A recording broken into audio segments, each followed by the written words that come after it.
N'avez-vous jamais rêvé de partir en vacances à l'autre bout du monde d'un claquement de doigts? La voiture, les kilomètres sous la chaleur écrasante, ce ne serait plus que de mauvais cauchemars, tombés dans l'oubli. Et si dans un futur proche, nous pouvions nous téléporter comme bon nous semble? Explorons ensemble cette question depuis longtemps fantasmée dans ce premier épisode du Lab.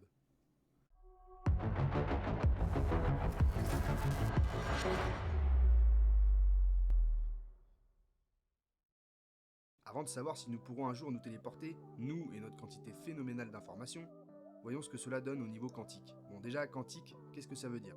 Si vous ne le savez pas encore, quantique est le mot qui désigne la physique au niveau microscopique, c'est-à-dire au niveau des atomes, noyaux et particules. Maintenant, il faut savoir que bon nombre de choses qui existent au niveau quantique ne veulent absolument plus rien dire rapporté au niveau macroscopique. Maintenant qu'on a posé les bases, allons-y. Alors, en quoi ça consiste concrètement une téléportation? Eh bien, à transmettre l'état d'un système A à un système B, peu importe la distance qui les sépare. Effectivement, on ne parle pas de transmettre de l'information pour l'instant, mais de transmettre un état. Si des chercheurs ont pensé à tester la téléportation sur des systèmes quantiques, c'est parce que ces systèmes ont des particularités uniques. Celle qui nous intéresse ici, c'est l'intrication quantique. Pour simplifier, deux parties d'un système quantique sont liées de manière à agir comme un seul et unique système. Simplifions encore plus.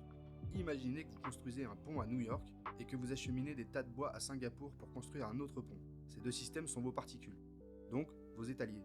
Eh bien, vous n'avez qu'à transférer l'état quantique de votre pont de New York à celui de Singapour, alors le pont à New York deviendra un tas de bois et celui de Singapour un beau pont bien solide. Et ça, instantanément. Donc, en partant de ce postulat, les chercheurs ont eu l'idée de la téléportation quantique en 1992. La première expérimentation réussie date de 2004 et nous vient d'Autriche et des États-Unis. Ils ont réussi à l'époque à téléporter un état quantique sur 5 micromètres. Ouais, pas très impressionnant, vous allez me dire. Parce que bon, se téléporter d'un côté de la porte d'entrée pour finir encastré dans celle-ci, c'est chiant. Mais attendez, parce qu'en 2009, des chercheurs américains ont à nouveau réussi une téléportation quantique, sur une distance d'environ 1 mètre. C'est déjà un peu mieux. 8 ans après, deux équipes distinctes réussissent à téléporter l'état quantique de photons sur des distances de 6 et 12 km de fibre optique. Ah là, ça devient intéressant. En 2017, des physiciens chinois ont annoncé avoir réussi par le biais du projet KESS à téléporter des photons sur une distance record de 1400 km. Qui plus est, entre la Terre et l'espace. Une grande première. Bon, maintenant, pourquoi les scientifiques du monde entier se penchent autant sur la question de la téléportation quantique? Parce que soyons clairs tout de suite, la téléportation d'objets à notre échelle, c'est clairement pas pour demain. On ne sait même pas si ça sera possible un jour. En fait, ces techniques pourraient tout simplement révolutionner le domaine des communications et d'Internet en particulier. Plus précisément, si les qubits qui forment l'information quantique, contrairement aux bits qui forment l'information classique, venaient à envahir nos réseaux de communication, cela rendrait l'information qu'ils contiennent absolument indéchiffrable pour une tierce personne qui tenterait de l'intercepter, à cause de la nature d'un état quantique même. Je m'attarderai peut-être sur cette explication dans une autre vidéo. Et oui, là on parle de transfert d'informations. Bref, la sécurité des communications serait alors maximale, et bien plus rapide d'ailleurs puisque presque instantanée. Voyons où en sont les recherches jusqu'à présent. Le plus gros problème, c'est que plus les particules sont éloignées, plus la perte d'informations est grande. Récemment, des chercheurs ont développé un système qui permettrait de réduire cette perte. Je vous passe la technique, mais en gros, ça pourrait ressembler à des sortes de répéteurs qui sont chargés de réceptionner l'information, de la stocker et de la renvoyer jusqu'au prochain répéteur. Mais il y a encore beaucoup de chemin à faire avant d'avoir des qubits dans nos câbles Ethernet. Bon allez, on va quand même répondre à la question. La téléportation telle qu'elle est dans la science-fiction serait-elle un jour possible? Posons les bases.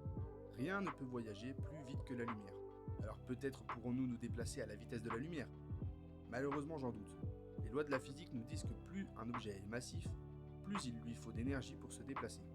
Alors faire voyager toutes les particules du corps humain demanderait une quantité d'énergie colossale, voire quasi infinie. C'est impossible. Imaginons plutôt un dispositif qui permettrait de transférer l'état du système du corps humain vers un autre endroit, et de pouvoir le restituer sans aucune perte d'information. Mais est-ce que c'est réaliste? J'en doute également. Je vous ai fait un petit calcul approximatif, non très approximatif, de la quantité d'informations phénoménales qu'il faudrait pouvoir transférer.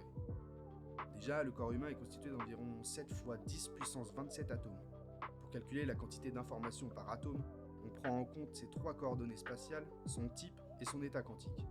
La position d'un atome, pour la calculer avec précision, c'est mieux si on veut revenir entier de l'autre côté, nécessiterait entre 10 et 15 chiffres significatifs.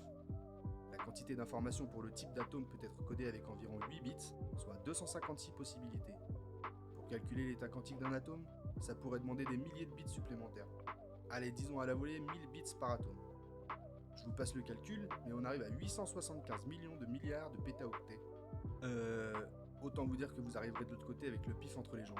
Mais c'est de l'art, gros lard! Pour comparaison, les plus grands centres de données dans le monde ont des capacités de stockage de l'ordre de quelques hexaoctets, soit quelques milliers de pétaoctets. En plus, je vous ai pas encore parlé du principe d'incertitude d'Heisenberg, qui dit que la physique quantique impose des limites fondamentales à la précision avec laquelle on peut connaître certaines propriétés d'une particule, ce qui rendrait une copie parfaite fondamentalement impossible. Il y a aussi le théorème de non-clonage, qui stipule qu'il est impossible de créer une copie parfaite d'un état quantique. Autant dire que la téléportation à la Star Trek restera à jamais de la science-fiction. Et puis, si on vous détruit pour vous reconstruire plus loin, est-ce que c'est vraiment vous qui passez de l'autre côté?